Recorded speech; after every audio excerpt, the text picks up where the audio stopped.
One of the questions that I get the most is, why aren't I building muscle? Why isn't it working at the speed that I want? And the real reason is not me cutting strawberries, but it's how you train in the gym. So I'm going to go over that, and we're going to show you some videos where we actually show you how to train properly and what a real set should look like. And the first thing with the gym that we need to be aware of for building muscle is it's not about how heavy you lift. A lot of people think it's about how heavy you lift, and it certainly matters, to an extent, right? Obviously, you want the weights to go up over time, as that's a really good indicator that you are gaining muscle.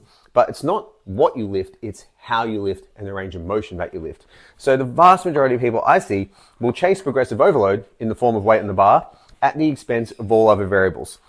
And I know there's a whole bunch of TikTok broccoli head people who say things like the form doesn't matter and the eccentric doesn't matter and blah, blah, blah, but they've got less muscle mass on them than a shiitake noodle. So listening to those guys is the wrong idea. What you want to do for each set in the gym is you want to make sure that your range of motion and your speed is equated through every single rep and every single set. Now the speed can slow down on the concentric part of the lift, but you want to have a controlled eccentric going down for standardization of form and also safety. If you're just dropping, say in a back squat, 100 kilos straight down to the ground with no control, it's probably not going to be ideal for you in the long run.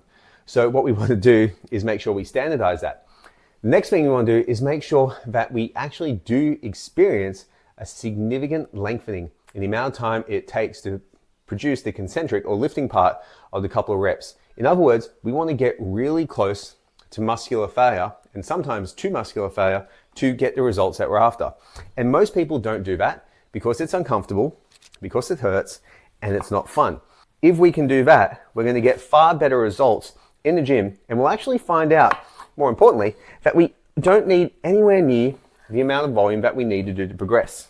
Most lifters will do far too much volume, and the reason they do too much volume is to compensate for the fact that their sets aren't actually that stimulative to begin with. So less volume, better quality, better control, and from there, a higher level of execution and intensity in each lift will get you the results you're after in your physique.